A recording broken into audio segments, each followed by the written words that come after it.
দুর্নীতি শুধু টাকা পয়সা হাতলালে হয় না, হ্যাঁ এটাও দুর্নীতি।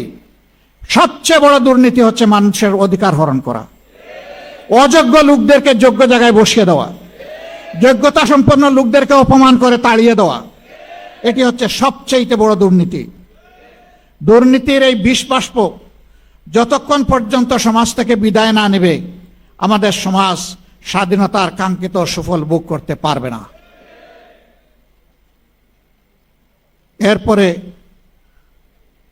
তার মুখেই শুনলেন, আমি বলার পরে তো হইচই পড়ে গেছিল।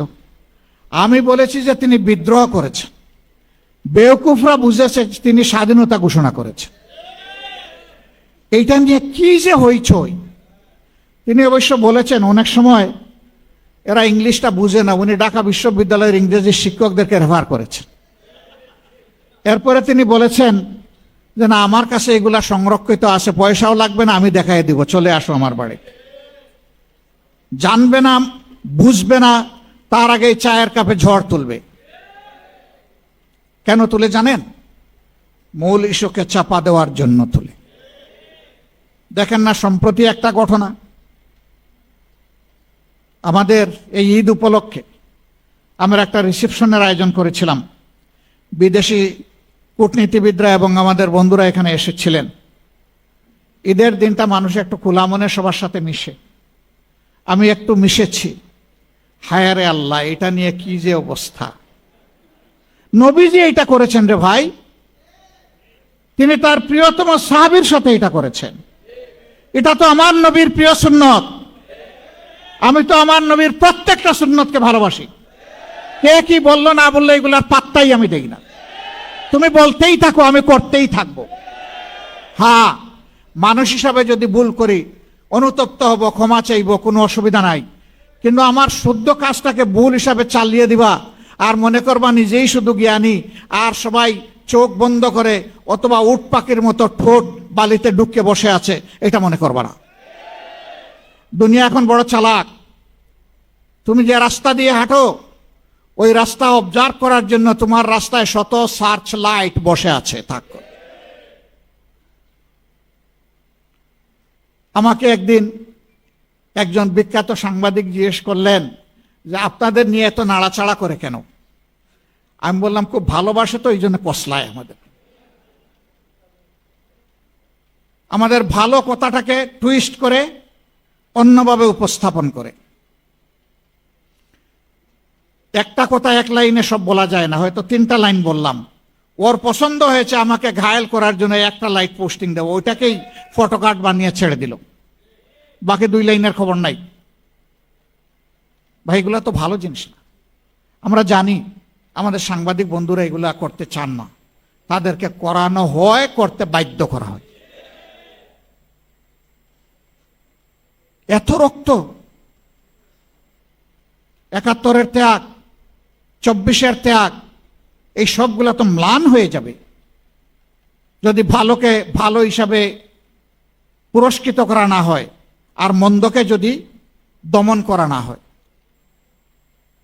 আমরা কি দেখছি? আমরা দেখছি পরিবর্তিত বাংলাদেশ। শাসন ক্ষেত্রে শাসক বদলেছে, কিন্তু শোষণের ধারা বদলায়নি। ইতিমধ্যে যে সমস্ত লক্ষণ ফুটে উঠেছে আপনারা সবাই পরিষ্কার। সর্বশেষ যেটা পেরেক মারা হচ্ছে, একটা গণতান্ত্রিক ধারা চালু হোক, এই জন্য এই নির্বাচনের ফলাফল নিয়ে আমাদের অনেক কষ্ট আছে।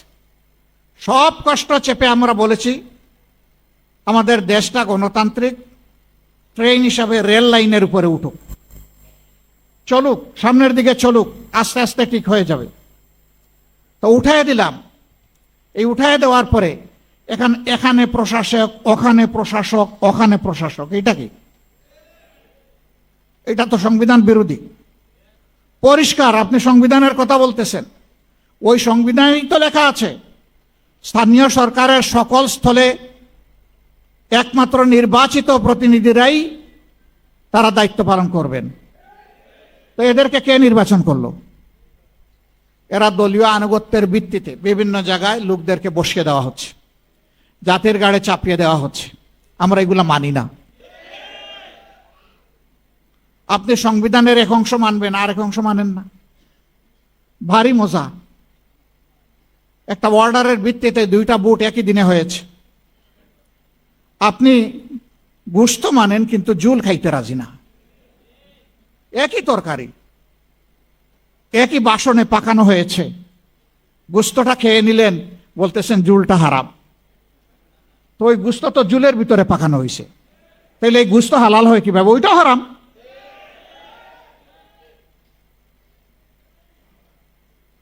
জনগণকে এত বোকা মনে করার কারণ নাই। জনগণ সব বুঝে। হ্যাঁ, আপনারা মানবেন, তবে সহজে মানবেন না, আমরা বুঝতেছি। এরকম অতীতেও কিছু কিছু বিষয় সহজে মানেন নাই, কিন্তু পরে ঠিকই মেনেছেন। আমরা নিজের জন্য, কোনো দলের জন্য এই কাঠামোগত পরিবর্তন আমরা চাচ্ছি না, সংস্কার চাচ্ছি না। আমরা 18 কোটি মানুষের জন্য চাই। গণতন্ত্রের এসেন্স, বিউটি, একটা দল সরকারে যাবে আর একটা দল বিরোধী দলে থাকবে, এই দুই দল মিলেই জাতিকে সামনে এগিয়ে নেবে। সরকার ভালো করলে সহযোগিতা করবে বিরোধী দল, যদি মন্দ কিছু করে তাহলে লাগাম ধরে টান দেবে। আমাদের নীতি তাই হবে ইনশাআল্লাহ। তাওয়ানু আলাল বিররি ওয়াত তাকওয়া ওয়ালা তাওয়ানু আলাল ইসমি ওয়াল উদওয়ান। এই নীতির বাইরে আমরা যাব না। জাতীয় স্বার্থে কাউকেই আমরা ছাড় দিয়ে কথা বলবো না। 70% মানুষ যারা ভোট দিতে গিয়েছিল, তাদের প্রায় 70%, 68% ঊর্ধ্বে তারা সংস্কারের পক্ষে রায় দিয়েছে। এখন একবার ওনারা বলেন যে আমরা অক্ষরে অক্ষরে মানব, আবার বলেন জনগণ না বুঝে রায় দিয়ে দিস। আরে ভাই, জনগণ বুঝুক না বুঝুক, ভোটের অধিকারটা তার, আপনার না। ওই পাকিস্তান বাহিনী ভোটের অধিকার স্বীকার করে নাই বলে তাদেরকে চড়া মূল্য দিতে হয়েছিল। আজকেও যদি সেই পুরানা কায়দায় চিন্তা করা হয় জনগণের ভোটকে অস্বীকার করার, অগ্রাহ্য করার, অপমান করার, তাহলে দেশবাসীকে অপমান করার খেসারত গোনার জন্য তৈরি থাকতে হবে। যেই দেশবাসী রক্ত দিয়ে ফ্যাসিবাদ হটানোর রাস্তা চিনে ফেলেছে, এই দেশবাসীকে আর দমানো যাবে না। কি দিয়ে দমাবেন? ফাঁসি তৈরি আছে। কি দিয়ে দমাবেন? গুলি করবেন, তৈরি আছে। কি দিয়ে দমাবেন? আবার আয়নাঘর কায়েম করবেন, তৈরি আছে। কিন্তু বলে দিচ্ছি, ওই জীবনের বিনিময়ে সব ফাঁসি, এই ধরনের মতলবী বিচার ব্যবস্থা এবং আয়নাঘর সব গুড়িয়ে দেওয়া হবে ইনশাআল্লাহ। আর এগুলো কায়েম করতে দেওয়া হবে না। জনগণের অধিকারের সাথে যারাই সিনেমিনি করবে, তাদের সাথে আমরা কোনো আপোষ করব না।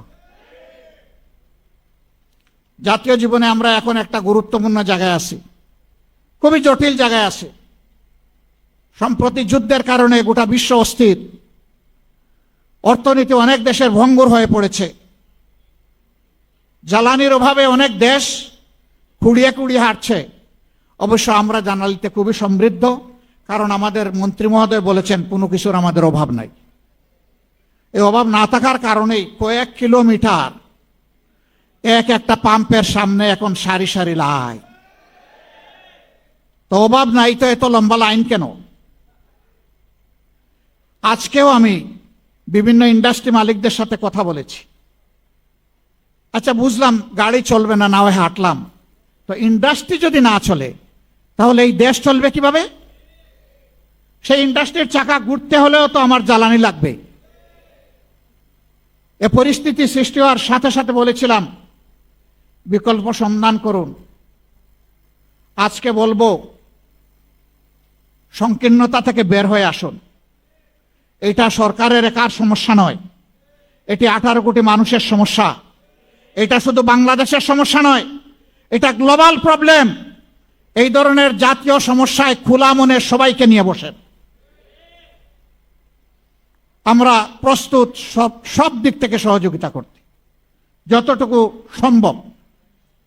আজকেও কয়েকটা দেশের প্রতিনিধিদের সাথে কথা বলেছি যে তারা এই পরিস্থিতিতে আমাদেরকে কি সহযোগিতা করতে পারে। তারা বলেছে আমরা সাধ্যমতো বন্ধু দেশকে সহযোগিতা করার জন্য প্রস্তুত আছি। আমরা যদি এই সরকারের ব্যর্থতা চাইতাম, তাহলে আমরা রাস্তায় এখন নেমে আগুন জ্বালানো শুরু করতাম।